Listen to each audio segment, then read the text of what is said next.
अभी गए, कहने लगे हुजूर तुझे बुला रहे हैं। कहने लगे क्या हुआ? कहा तेरे बेटे ने शिकायत की है कि तू उसके पैसे बगैर उसकी मर्जी के खर्च कर देता है। तो उसने अपने दिल में शेर कहने शुरू कर दिए। यानी जब कोई दर्द होता है ना तो अरबी लोग शेर कहते थे, उसने शेर कहने शुरू कर दिया अरबी में, पट पट पट पट शेर कहता चला जा रहा है। और याद रखें दर्द में ही शायरी होती है, जिनके सीनों में दर्द नहीं होता वो अच्छे शायर नहीं हो सकते। हाँ, आशिकी चाहिए शायरी के लिए। उसने दर्द अपना कहना शुरू कर दिया। अच्छा, वो किसी से शेयर नहीं कर रहा है, अंदर अंदर शेर कह रहा है, रख रहा है, अंदर अंदर शेर कह रहा है, रख रहा है। पूरा एक 8-9 मिसरे कहे अरबी में, और वो हुजूर की बारगाह में पहुंचा। कमाल की बात यह है कि उससे पहले जिब्रील आ गए। कहा हुजूर इस बाप की बेटे की बात बाद में सुनी जाएगी।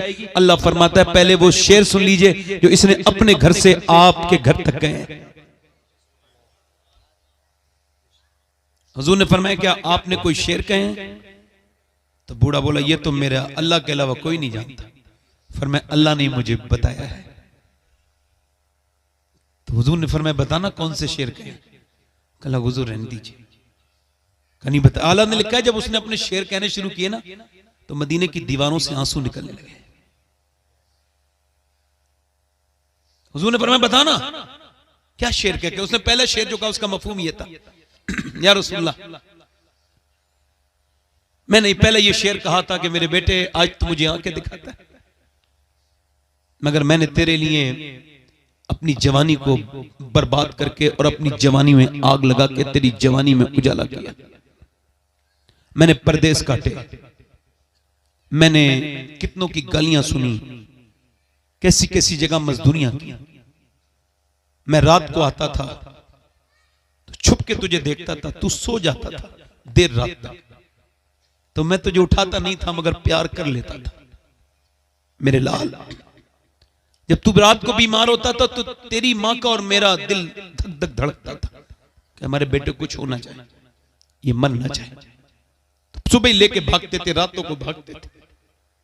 मैं ऐसा लगा तुझ में कि मैंने अपने जज्बात खत्ल कर दिए, जज्बात अपने खत्ल कर दिए।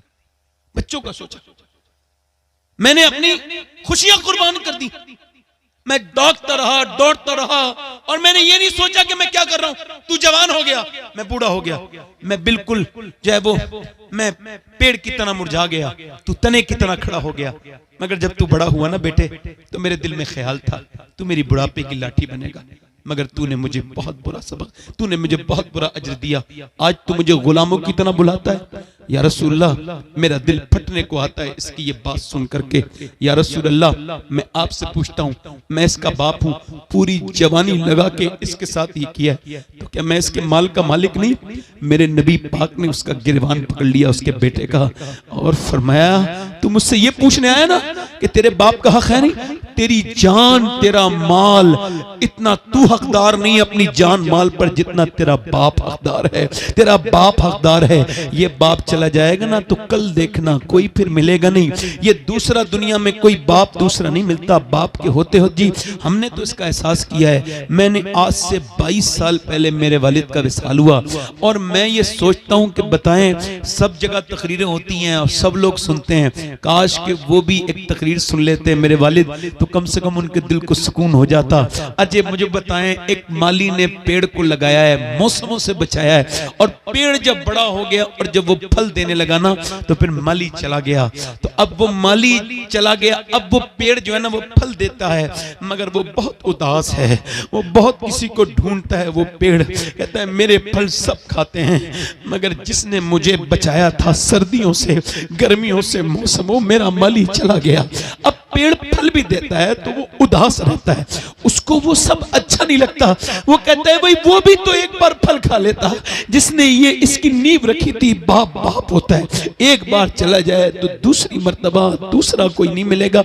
ये माँ बाप अल्लाह की नेमतों में से बड़ी नेमत है, इनकी कदर करें। और उमर की आखिरी बात बयान करके अपनी तकरीर को फुल्ली स्टॉप कर रहा हूं कि उमर के कपड़ों में 17 पैमत थे और लोगों ने शिकायत कर दी और अम्मी आयशा के पास जाकर के अम्मी आयशा आप उमर से कह दें, लोग उसका मजाक उड़ाते हैं, आधी दुनिया का बादशाह है और उसके कपड़ों पे 17 पैमत लगे हुए। अम्मा आयशा ने बुलाया, ओए उमर आप ये बताएं अगर अल्लाह पैसे दे तो कपड़े पहनने को बुरा बात तो नहीं? कहा नहीं। कहा तो फिर एक जोड़ी कपड़े बना ले, गैर मुस्लिम आते हैं यहूदी नसरानी तेरे कपड़ों की मजाक उड़ाते हैं, लोगों को अच्छा नहीं लगता।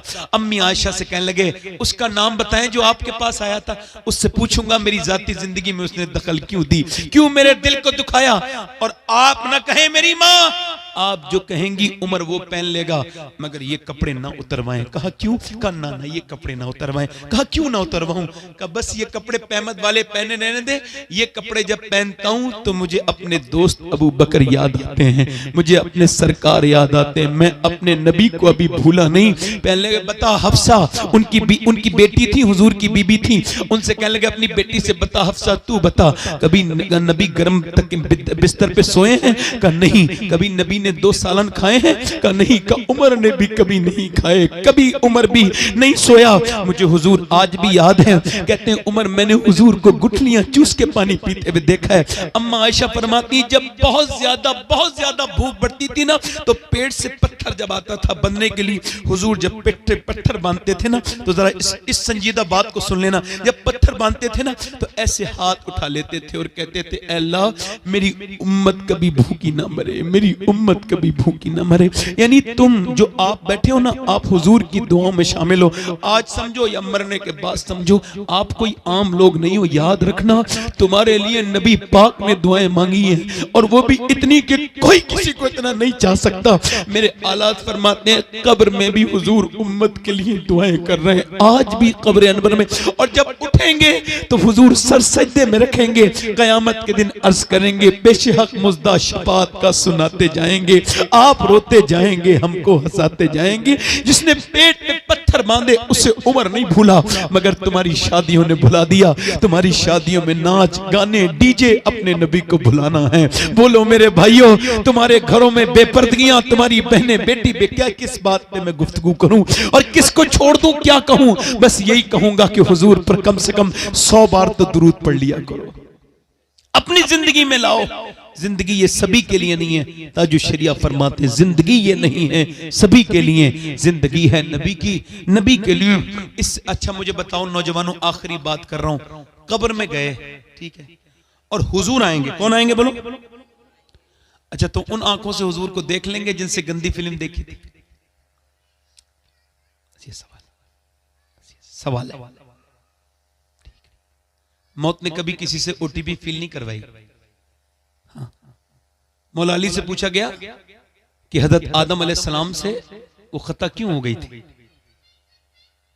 वो जो खता इज्तिहादी है कैसे हो गई? मौला अली फरमाते हैं कि वो जब आदम जन्नत में थे ना अलैहिस्सलाम, तो कहते हैं मौत उनके ऐसे करके सामने रहती थी, अल्लाह की मशीयत थी। वो मौत एक दिन पीछे को चली गई पीट के और जिंदगी की उम्मीद सामने आ गई और वो खता हो गई। यानी जिंदगी की उम्मीद गुनाह कराती है आदम की औलाद से। आज हाजी साहब का विसाल हुआ है, कल हम लोग मर जाएंगे। ज़ौक़ ने कहा था दुनिया ने किसका राहे फना में दिया है साथ, तुम भी चले चलो जब तक चली चले। मैंने 17 साल के लड़के को जब अपने हाथों से दफन किया था ना, तो गुस्ल भी दे रहा था मैं, तो उसके जो सर था उसमें मेरी उंगली चली गई और वो पोस्टमार्टम हो गया था, तो वो उसमें मेरी उंगली में खून निकल गया, मैं रोने लगा। एक साहब बोले सैयद साहब क्या तकलीफ हो रही? मैं कहा नहीं, पोस्टमार्टम जो क्या है। और मैं मुनाफिक नहीं, मुसलमान हूं, इत्तेफाक ये है। हुजूर फरमाते हैं कि जब मुसलमान जब हाथ पकड़ता है ना गस्साल मुर्दे का, तो जरा नरमी कर, जरा आराम से, तेरे उठाने से बड़ी तकलीफ होती है। नहीं वो कपड़े उतारता है उसको तकलीफ होती है, और वो जो पूरी जिस्म उतार देता है, फाड़ के फेंक देता है शराब पी के, उस वक्त कितनी तकलीफ होती होगी।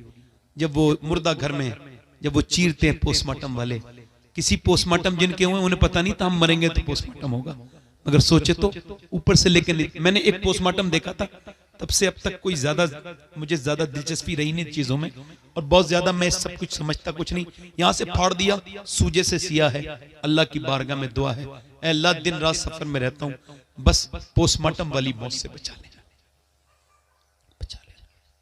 मौत सख्त है, मौत बहुत सख्त है, देगों में उबालने से भी ज्यादा सख्त है। अपने रब से तौबा कर लो। मौला अली ने कब्रिस्तान के बराबर में घर बनाया था, कहते हैं कि मुर्दों के पास बैठता हूं तो अल्लाह की याद दिलाते हैं, दुनिया वालों की तरह नहीं है जो गीबत की महफिलें गर्म करें।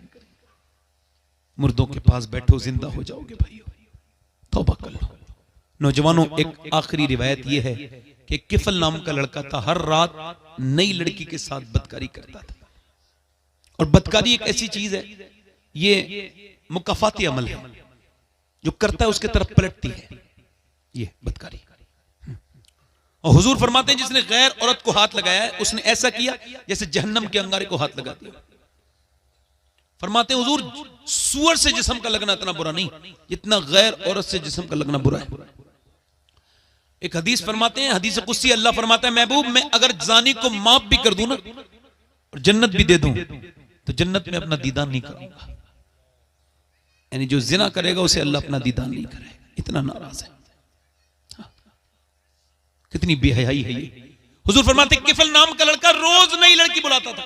एक रात एक लड़की आई तो रोने लगी, ये बिस्तर पे बैठी, इसने उसके हाथ लगाना चाहा तो वो कांप गई। मैंने कहा मेरी रात खराब कर रही है, पैसे नहीं मिले तुझे? कहा पैसे तो मिले हैं मगर सब कुछ पैसे नहीं होते, तू क्या जाने, मेरा बाप मर गया, बहन भाई भूखे हैं और उनकी भूख की वजह से जिस्म बेचने आई हूं। कहा फिर डर किससे रही? अल्लाह से, मेरा मालिक मुझे माफ कर दे। और फिर वो फूट के रोई, मालिक देख तू गवाह रहना, आज गुनाह भी कर रही हूं तो मजबूरी में, छोटे छोटे बहन भाई भूखे, मुझे माफ कर देना। हुजूर फरमाते हैं ऐसी फूट के रोई, उसके आंसुओं से दिल उसका धुल गया किफल का। वो रोया और बोला जा मैंने तुझे अपनी बहन बनाया, ये पैसे ले जा, तूने मेरी आंख खोल दी। वो उधर गई, ये जो है ना सजदे में गिर गया और कहने लगा मालिक अगर मेरे जैसा कमीन कोई नहीं तो तेरे जैसा रहीम भी कोई नहीं है। अगर मेरे गुनाहों की कोई हद नहीं है तो तेरे कर्म की भी कोई हद नहीं है। अगर मैंने पूरी पूरी रातें, मैं रात काली करने वाला इंसान, मुझे पूरी जिंदगी हो गई बदकारी करते करते, मगर मैंने कभी सोचा नहीं कि तू मुझे देख रहा है, मेरी हर हरकत पे तेरी नजर है, मेरी सांसें जो चलती हैं वो तेरी मर्जी से चलती हैं, मैं सिर्फ तेरी मर्जी से जिंदा हूं। मैं अपने आप को बहुत बड़ा समझ रहा था, मुझको माफ कर दे मालिक। हाँ अगर मेरे ऐबों की हद नहीं है तो तेरे सत्तार होने की हद नहीं है। ऐसा रोया कि उसका दिल जो है ना वो ऐसा रोया कि दिल का दौरा पड़ के मर गया। कोई बंदा तेरे दर पे जो आंसू रोल देता है, मेरे मौला दरे तौबा तू उस पर खोल देता है। वो तो मर गया, सुबह को जनाजा उठाने वाला नहीं मिलता था, दोपहर हो गई, इसका जनाजा कौन उठाएगा? बदकार है, बेहया है, इसका जनाजा कौन उठाएगा? कोई नहीं उठाता था। अल्लाह ने फरिश्तों को भेजा, इसके दरवाजे पे बड़े बड़े लफ्जों में लिखे गए हैं इन्नल्लाह कद गफर अल किफले। ये जो किफल है ना इसको अल्लाह ने बख्श दिया है। क्यों बख्श दिया है? क्योंकि ये अल्लाह को अल्लाह मान चुका था। इसने 2 आंसू बहा दिए थे उसके सामने। वो यही तो कहता है मेरे बंदे कितने भी गुनाह कर, जमीन आसमान से ज्यादा तेरे गुनाह हो जाएं, फिर भी बस इतने आंसू कि तेरी आंख से गिरा आंसू तेरे गाल तक आ जाए, मैं सारे माफ कर दूंगा, सारे माफ कर दूंगा। यही गुजारिश है। इस महफिल में 1 मिनट के लिए बताएं, बैठ जाएं। मैं किसी से कुछ जबरदस्ती नहीं करता हूं मगर फिर भी मेरा उसूल है, तो जब तकरीर की है तो ये भी कहूंगा। कितने लोग ऐसे हैं जो हुजूर के नाम पे गर्दन कटा सकते हैं? नीचे हाथ करें, एक दूसरे की तरफ ना देखें और मुस्कुराएं ना। गर्दन कटाने वाले तो कुछ भी कर सकते हैं ना। तो कितने लोग ऐसे हैं जो आज से गर्दन भी कटा देंगे और आज से हुजूर के नाम पे पूरी दाढ़ी भी रखा लेंगे। इस महफिल में जरा वो लड़के खड़े होकर दिखा दें, खड़े हो जाए। जो आज से दाढ़ी रखाए वो खड़े हो जाए। खड़े रहो, खड़े रहो। अरे वाह असलम भाई माशाल्लाह। आइए आइए, बाहर आइए, बाहर निकल के आइए। दाढ़ी रखाने वाले साढ़े जिनकी दाढ़ियां आ चुकी हैं, आइए खड़े हो जाइए। मैं तो बड़ा खुश हूं कि असलम भाई आ गए हैं। आप भी आओ, बाहर आओ। सुन्नत रसूल रखाई जा रही है, हर नबी के दाढ़ी हर बली। देखिए तौफीक तो अल्लाह ही देगा ना। इधर आ जाए। 2 लोग आए हैं, देखिए जबरदस्ती कोई नहीं है, मुझे उम्मीद है कि लोग रखाएंगे। अब जिसके जी में आए वो पाए रोशनी, मैंने तो दिल जला के सरेरा।